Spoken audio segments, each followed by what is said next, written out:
Welcome to Fire Rescue One's Extra Alarm, your audible source of original content from Fire Rescue One. This is Mark Bayshore, and I'll be the voice of this content for you. Listen to Fire Rescue One content when you're out and about, driving to or from work, when you're looking for some alone time at the station, or during your career development time. And yes, we should all set aside some time each week for learning opportunities. Make sure to listen to the end because I'll be sharing my insights on the topic as well. Let's get started. Conduct a personal AAR in 45 minutes or less. It's a simple way for officers and incident commanders to enhance the group after action review. That's the premise from Chris Paskett, Battalion Chief with Eugene Springfield, Oregon Fire. Here we go. An after action review, AAR, is one of the best ways to grow your team. It can help those in your department learn critical operational lessons without having the specific lived experience attached to those lessons. Ideally, we would perform a thorough and probing AAR on all significant incidents, with tailboard discussions immediately after the call being the first step in the process. While this is the gold standard, you might share my reality where calls for service keep coming and daily shift needs combine in vacation leave to create challenges in getting the same team back together down the road. If we cannot perform the AAR the same day, it is important we continue to be creative with how we capture the lessons we learned in the field, utilizing virtual platforms and video options to connect responders after they have returned to quarters. AARs can also be applied in non-operational settings to help supervisors reflect on interactions with their teams, especially after an employee counseling or disciplinary session resulted in a difficult conversation. Personal AAR for scene operations. It has been my experience that fire service personnel enjoy discussing emergency incidents, and I found crews to be largely responsive to the AAR process when it is administered well. To capitalize on the intrinsic motivation, the incident commander, IC, senior advisor, on-scene, or company officer in a growth role can enhance the group AAR by preparing themselves beforehand using a personal AAR. When the IC or supervisor on scene examines their actions first, it allows them to both improve their own skill set and facilitate a more thoughtful approach at the group/team level. Coming to the larger group ready with specific thoughts, observations, reflections, and questions is a great springboard for the more formal AAR. Start to finish, the personal AAR can be achieved in 45 minutes or less with the potential to deliver specific, actionable take-home points. Here's how to break down the steps. Tailboard and informal conversations, 10 minutes. The first place to start is by having a brief tailboard discussion and or informal conversation after the incident is placed under control. This does not need to be comprehensive. Simply gathering some initial perspectives will help you make sense of what occurred on scene and fill in any gaps in your own timeline. What was the physical location of E9 when you gave the order to advance a hose line through the office side? Which hydrant did E15 take? More conversation here is certainly better, but I am acknowledging the realities of units out of service, area coverage, and crews returning to the station for cancer prevention measures. Audio and tactical worksheet capture, 5 minutes. The next step is to capture your tactical worksheet, actual worksheet screenshot or photograph, and obtain the audio recording for the call. Our 911 Communications Center in Central Lane Communications in Eugene, Oregon, has fantastic turnaround emailing audio recordings of the incident based on your specific needs. I typically ask for the first 20 minutes of the recording and specify whether I would like it compressed in a compressed time frame, audio without the breaks, or as it naturally occurred. While audio without the breaks is superior, allowing for full understanding of the scene and how long tasks took to complete, the compressed form speeds up the process to hear radio transmissions. Audio review, 25 minutes. Audio review is an important piece to ground the AAR in what actually happened, not simply relying on your fading recollection. Gaining insights from specific recorded points in the incident can help push the conversation to get to a more meaningful place.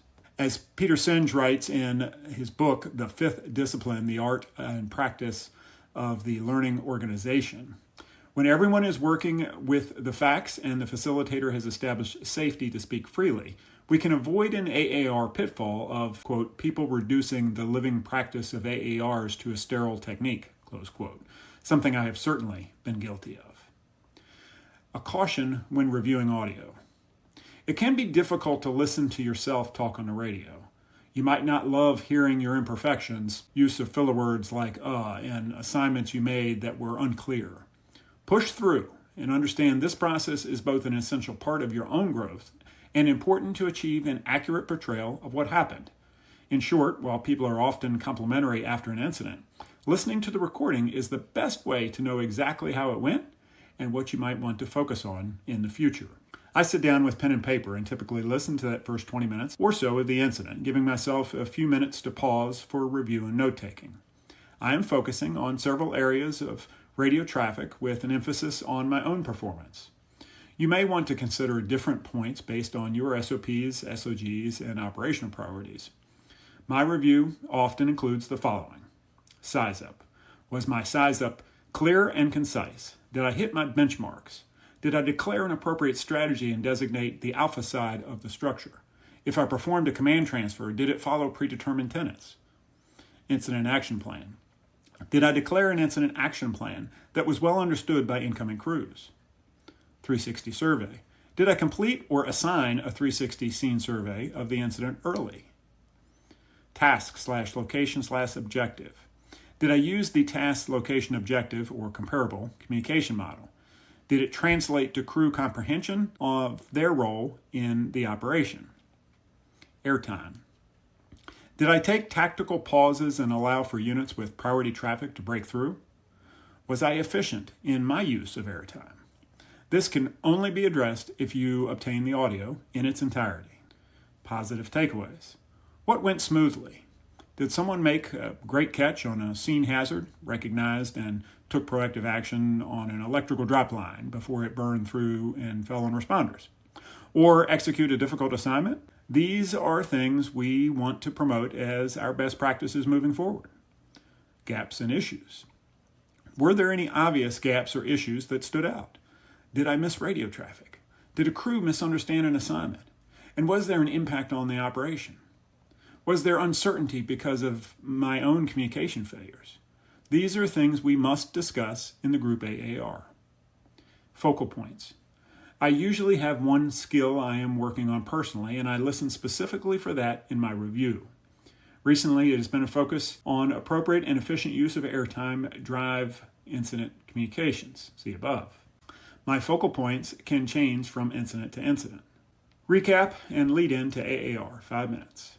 After my review, I take 5 minutes to recap my notes and make sure I have my talking points aligned for the group AAR. As you move through the group AAR, you will be better prepared to lead a meaningful conversation because you will have an idea which areas to focus on and which questions to ask. Helpful AAR methods have been previously outlined in some of the additional resources below. Personal AAR for employee interactions.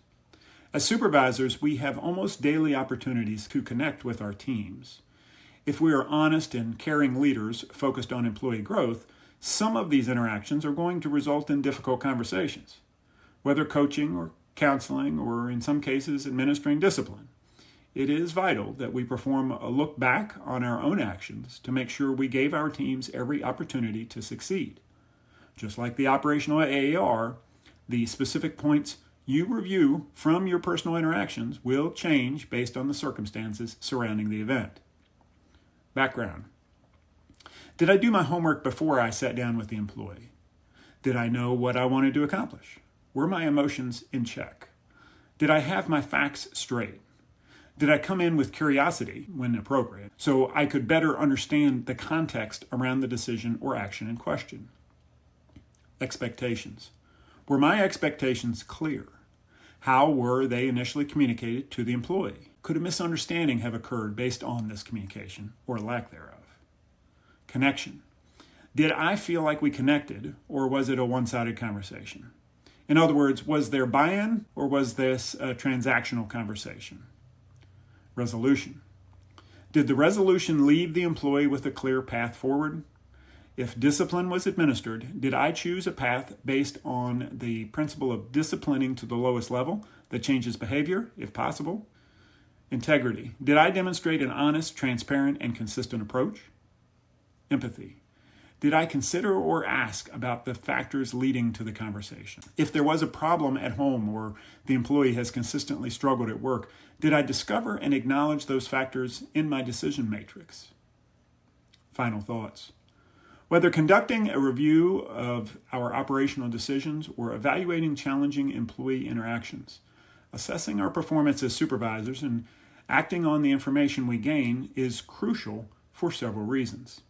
First, it helps us grow in our roles as an incident commander, which provides safer, more effective scene operations for our personnel and the public. Second, we are modeling growth mindset and vulnerability from the front and rejecting the notion leaders are perfect and cannot be questioned. If we're going to ask crews to be high performers in all aspects of this work, we must model what growth and improvement looks and feels like from our positions as fire service mentors, supervisors, and leaders. Thanks to Battalion Chief Chris Paskett for sharing this article. This concept of a personal AAR, whether it starts at the scene or from a difficult conversation you've had, really hits home. And it's something that I have talked about for several years now in my classes about first understanding your personal mission statement, understanding your personal reason and your personal why. And as you do that, you will find yourself conducting an AAR on yourself all the time. May sound a little bit silly to some, but it really is a way to help you hit exactly what Chris was talking about and to make sure that everybody's on the same page and that you're conducting not only your command and control responsibilities, but you're also managing time, specifically your employees or volunteers' time, and providing them with meaningful feedback. Thanks again for listening, and remember, you can find this article and many more on firerescue1.com. This is Mark Bayshore asking you to keep safe, stay smart, and take care.